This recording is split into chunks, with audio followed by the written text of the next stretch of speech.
hijos del Perú.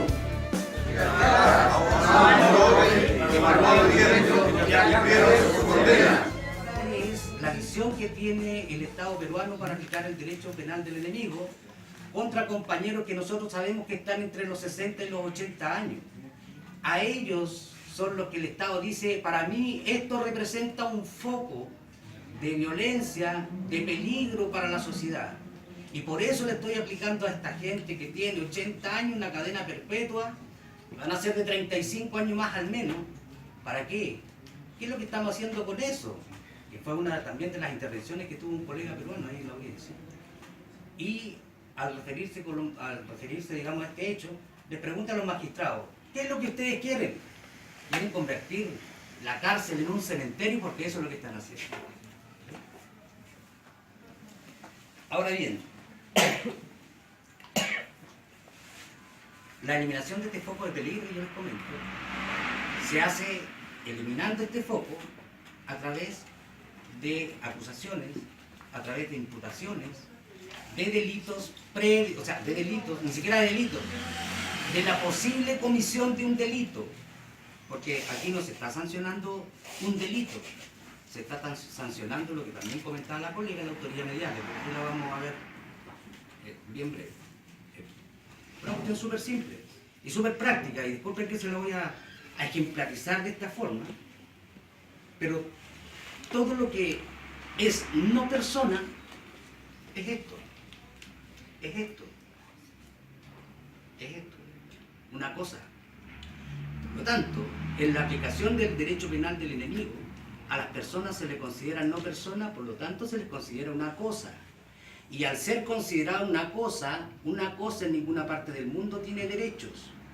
Por lo tanto, al ser aplicado el derecho penal del enemigo, a todos estos compañeros peruanos se les suspenden y no se les respetan sus derechos básicos, elementales, fundamentales, como son los derechos humanos.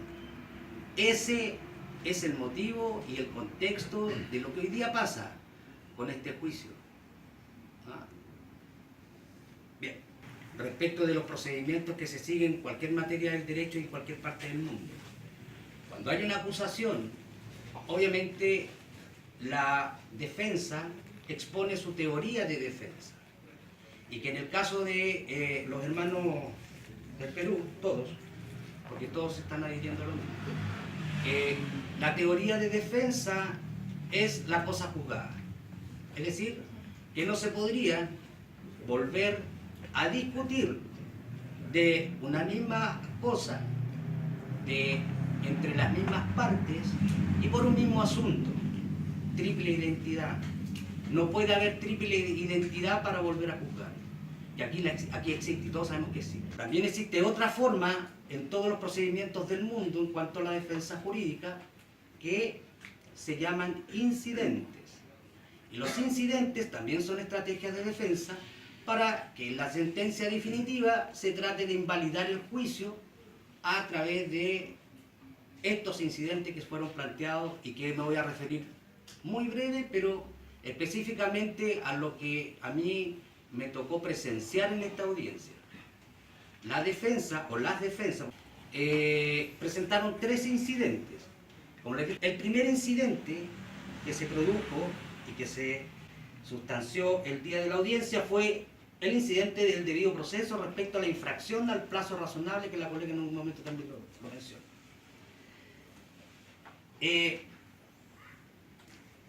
El plazo razonable, por el hecho de ser un principio básico en el debido proceso, si les comenté, también es calificado como un derecho fundamental, tiene la misma calificación, es un derecho fundamental a través, ¿no es cierto?, del Estado de Derecho que tienen digámoslo, todos los países como obligación, que garantiza al ciudadano entonces el debido proceso, que su causa sea oída por un tribunal imparcial, lo que hoy día no está sucediendo.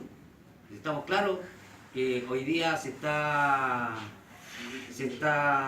sentenciando a través de una sala naval. No es un tribunal imparcial. Y a través de un proceso equitativo que también sabemos que no existe por los fundamentos jurídicos también. que responden estos incidentes a la Procuraduría, al Ministerio Público y a un querellante, parece que había en la otra parte.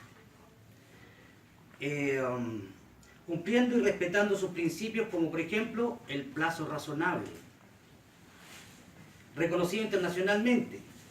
La lentitud en la resolución de un asunto es imputable al Estado, siempre, siempre, y así lo determinan las normas internacionales. Existe por un lado la responsabilidad de parte de este por falta de servicio, por otro lado facilita la determinación de la vulneración del derecho a ser juzgado en un plazo razonable. Y aquí estamos hablando que las primeras imputaciones se hicieron en el año 2013 y que comenzaron a dormir los expedientes en los tribunales hasta que se reactivaron en el 2017. Todo ese tiempo fue una infracción al plazo razonable, absolutamente. Entonces, sabemos que no tiene consecuencia en el proceso mismo la interposición de este incidente, porque recién se los comenté, esto se falla en la sentencia definitiva. Si ha acogido este incidente en plazo razonable, ni siquiera se hubiese iniciado este juicio. Sin embargo, como se falla la sentencia definitiva, si es acogido, el juicio queda nulo. Y obviamente se podría demandar al Estado también por el hecho de estar hoy día privados de libertad. Responden a este incidente. Entonces dice que no se ve afectado en este caso el plazo razonable, dice la parte acusadora, porque no se encuentran en prisión preventiva, sino que con arresto domiciliario.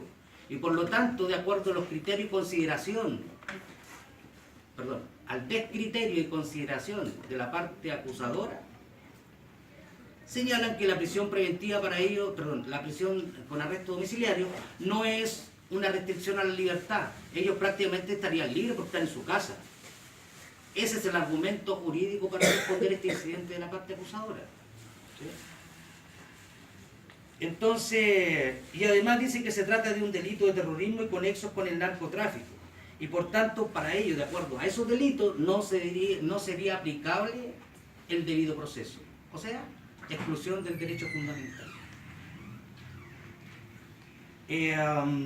La defensa, entonces, replica respecto a esto, en la cual señala que no es un delito terrorista, sino que esto es un juicio político, y que una cosa es que sea un caso complejo, mediático y emblemático, y que no por eso se debe invalidar entonces el plazo razonable, porque de lo contrario, ¿para qué estamos buscando condena?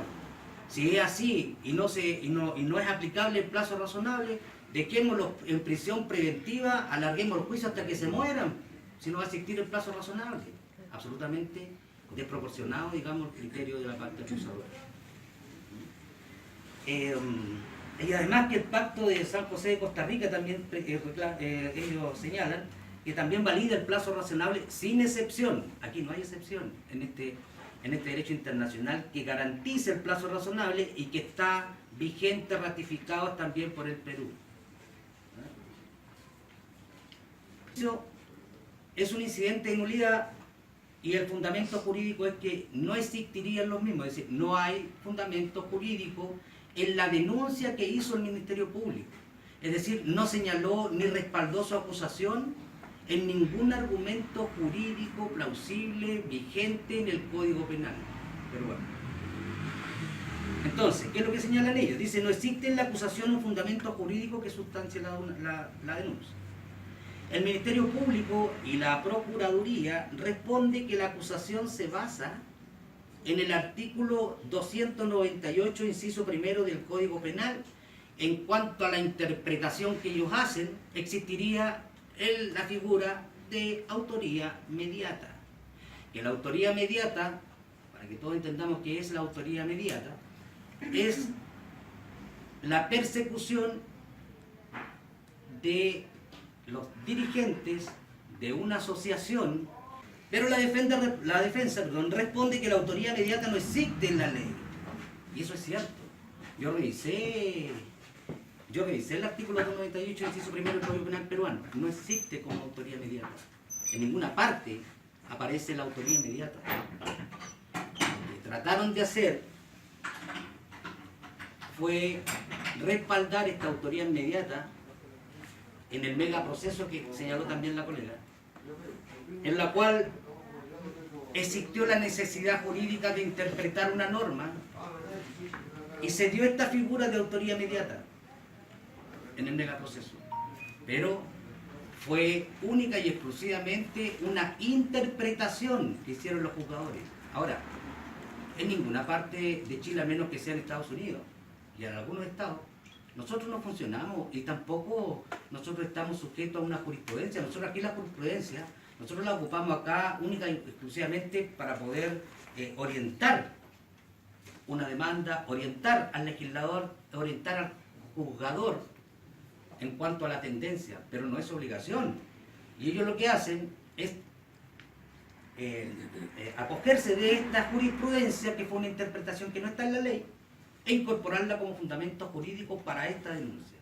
Y por eso que la defensa dice, no hay argumento jurídico, no existe, porque si se revisa bien la denuncia del Ministerio Público, en ninguna parte cita ningún texto.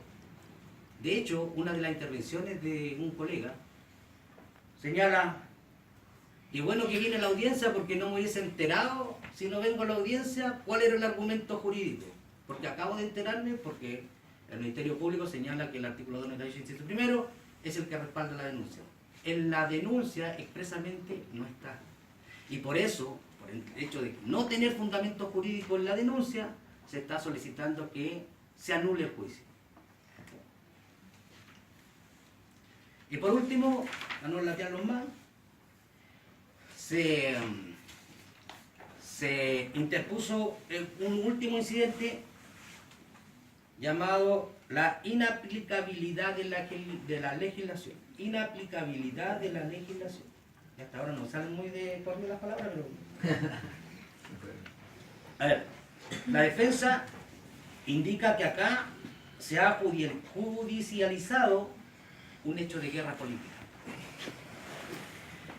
Y para que la aplicación o activación de este tipo penal se pudiera generar como lo están haciendo ellos hoy día, estaba solamente contemplado en un decreto ley. Y este es el decreto ley número 25.475, que nace por un golpe militar en el año 1992 y que fue derogado con el mismo término de la guerra civil en el año 94, que es lo que también recién comentaba la colega, respecto a los cambios de cadena perpetua, después se instaura de nuevo. Todo esto fue a raíz de este decreto, a la derogación de este decreto. Entonces, este decreto que les mencioné, que nació en el año 92, que murió en el año 94, hoy día el Ministerio Público, los entes acusadores, lo quieren hacer valer en el año 2018, cuando ya no hay guerra en el Perú, cuando ya el decreto fue absolutamente derogado porque era para un estado de guerra. Entonces, básicamente se quiere enjuiciar y condenar por un mismo delito a una doble cadena perpetua y convertir, como les decía recién, en cementerio esa cárcel, con presos políticos, porque de verdad la edad y el deterioro físico de ellos por lo que están pasando es considerable. Avanza la paz, el juicio contra los prisioneros políticos del Perú.